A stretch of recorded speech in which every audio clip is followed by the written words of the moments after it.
Assalamu alaikum. We are from Bayero University, Kano, from Dangote Business School, MBA Special Regular Program.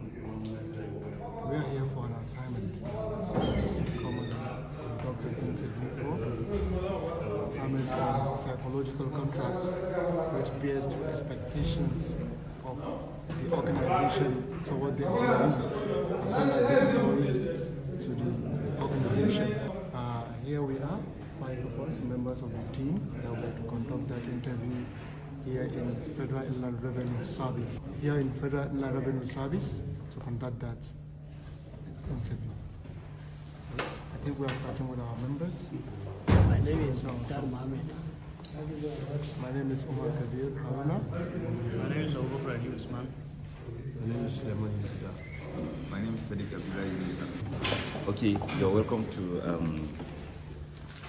Highland Capital Enforcement Unit of Federal Inland Revenue Service. Okay. So I would like to know what you're here for, and if you have any inquiry as regards to what you come for, I'm ready to assist. Okay. Yes. Thank you very much, sir. Once again, I'll reintroduce myself. My name is Umar Kabir Haruna. I'm working with this Federal Inland Revenue Service to conduct this exercise of the assignment given to us. The assignment reads as follows: that we are to interview our middle level manager on psychological contract, which is a literature word. The psychological contract, which is a literature word, boils down to just some few things that we are to just clarify that we want to seek information on. It's all about expectations, obligations,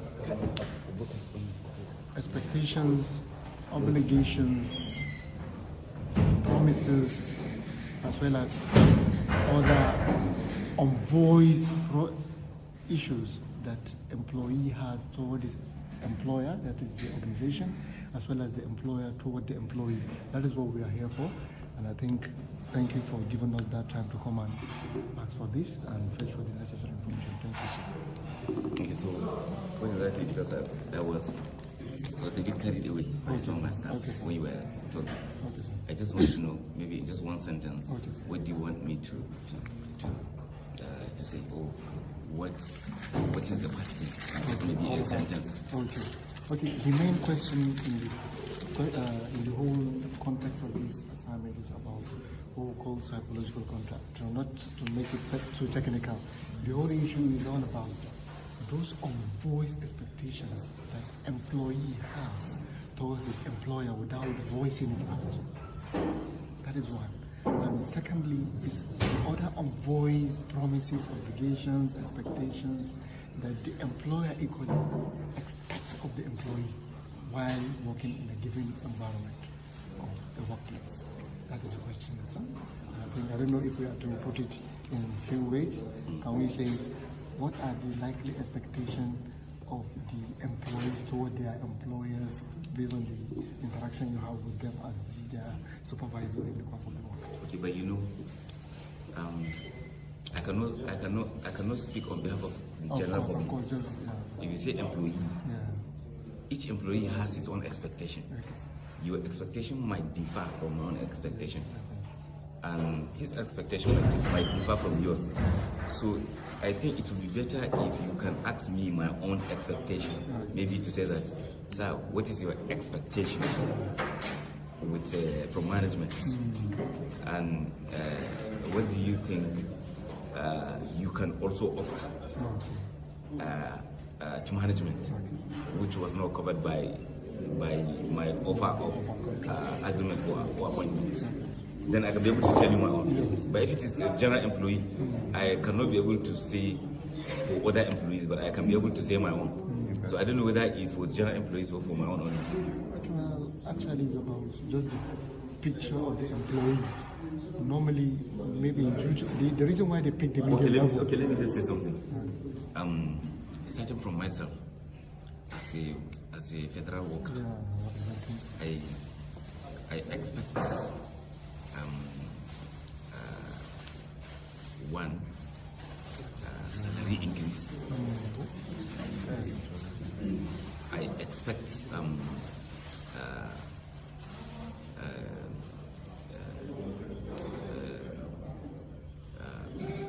my promotion when it is due. Yeah. And then I also want to be rewarded for hard work. Yes, because maybe I'm supposed to work 8 hours a day, and because we just have to do little sacrifice. So sometimes we must sacrifice part of our personal time to the organization. So I would like that to be noted by management, and then reward me, to motivate me or to encourage me to do more sacrifice later. And then employees also like to have a good working condition, like to work in a good working environment, because a good working condition improve efficiency. It was tested. It was tested through experiments. Yes, and no doubt about that. Yes, if you want your employee to work better, then you should provide a good working environment for them. And then again, I'm looking forward to see when my organization would maybe reduce the reporting time. Yes, we report by 8 in the morning, and then we close by 5. Closing by 5, I don't have a problem with that. Yes. But if we are to be on our tables by 8, that means you have to always leave home by 7.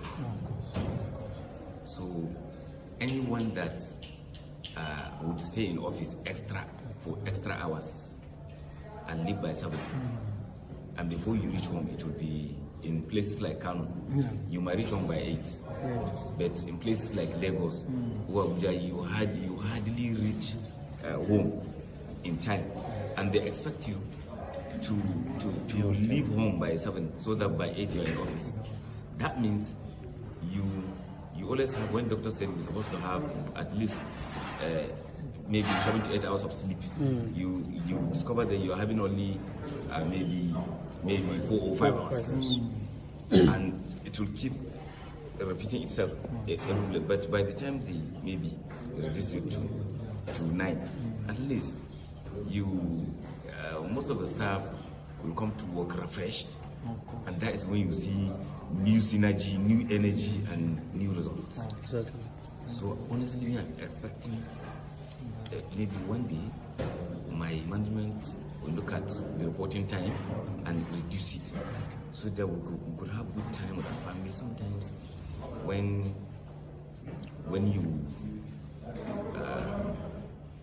you have a happy, when you give your family time, they will be happy. And when your family are happy, you'll be happy. And when you're happy, it will reflect in your organization. But anytime your family are not having good time with you, because your organization has taken almost all your time, and even at night when you go back home, you might not really have much being with them because you are so tired. You're exhausted, you like to be exhausted. And you want to wake up early. So honestly, this one is a big expectation, because if I happen to be, any day I happen to be the chairman of FRS, I will push it to 9 unveiling you. Thank you very, very much. Yeah, I appreciate it. Very, very much. We really appreciate the expectations as it boils down to the organization. Even though they might not be the least, but at least the expectation as we have expressed, I think it has gone very deep in trying to cover even the employee expectation of the service, as you said, of the federal workers. So that is from the employee expectation. Being part of the management, we can still see you as part of the management, because middle-level managers are more like the managers. So in that regard, what do you think the organization expects from the employee, that the employee don't have that written in their contract of agreement when they are working, because this is an area that the employees take for granted, and I think sometimes we tend to be caught guilty of doing things that we don't even know, maybe due to those implicit contracts that we are not seeing by their nature. Yes. Organizations,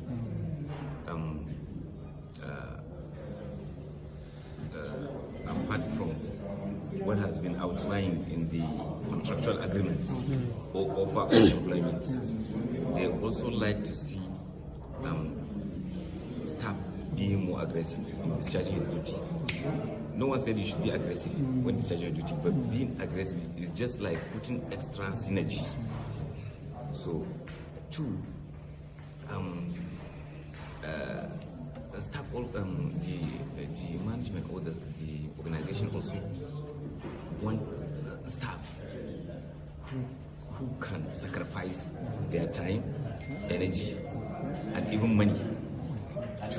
No one said you should sacrifice. There was a time when most of us are using our personal laptops to work. So our organization is expecting you, knowing that they didn't give you laptop. And in the contractual agreement, there is nowhere where it says you must buy a laptop.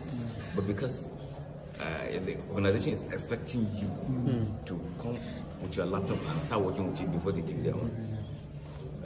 Most of us bought their personal laptop to be able to work before finally we got an official laptop. So, and also our organization needs. So you are going to work based on the schedule given to you, and even in the schedule given to you, there's nowhere where it says you must be creative.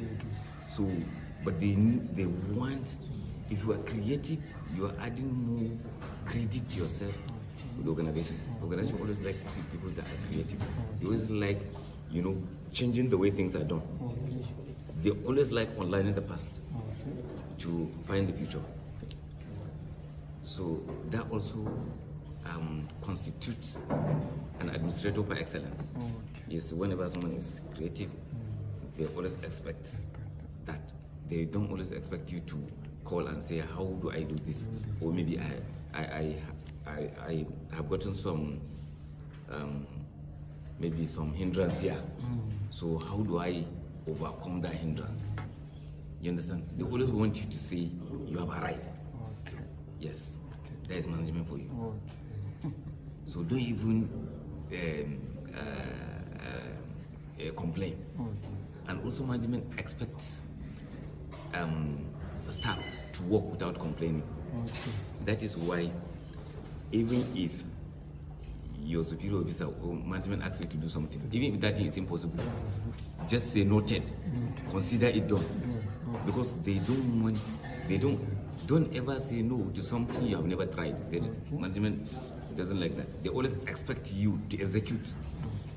Then in the course of execution, when you fail, as a result of that reason that you know that it will not make it possible, they will now come back and say, we nearly reached 80%.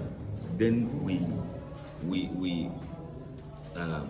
stumble on something, and that thing will not allow us to complain and destroy even what's our achievement. Then they will now hail you.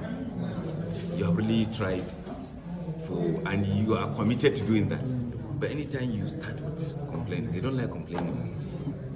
So that is just it. And the management also expects staff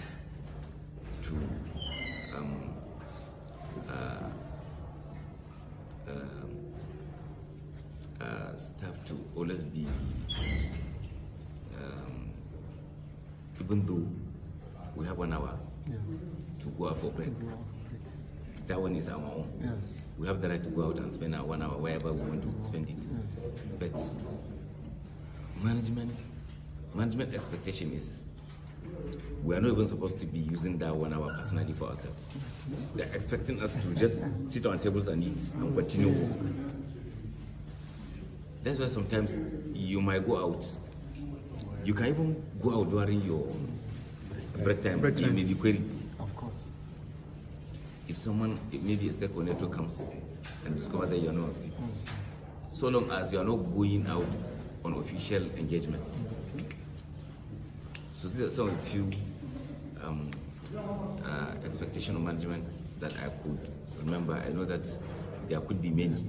By the time you listen to maybe administrators like Malam Bello, yes, you will get better points. Yeah, okay. Thank you very much for these points. The points are even rich because even though for we as staff of the service, I don't think we might have been expecting all this from our employers because we are more or less at the bottom of the ladder, not within the middle. So these are things that you're sharing from experience that we are not being able to be at that point to get that. I think, I don't know if you have any questions with regard to this. I think the time. So thank you very much because I think they said the time is almost up. I don't know if you have anything to round up with so that we conclude. Okay. Not to. I'm sorry. Initially, I'm supposed to introduce myself, but I didn't. But I will do it. I will do it at the end. Okay, sir. My name is Mukhtar Baladawai. I'm the head filing deputy and enforcement unit of Federal Inland Revenue Service, Kano 1 MSTO. I'm senior manager tax.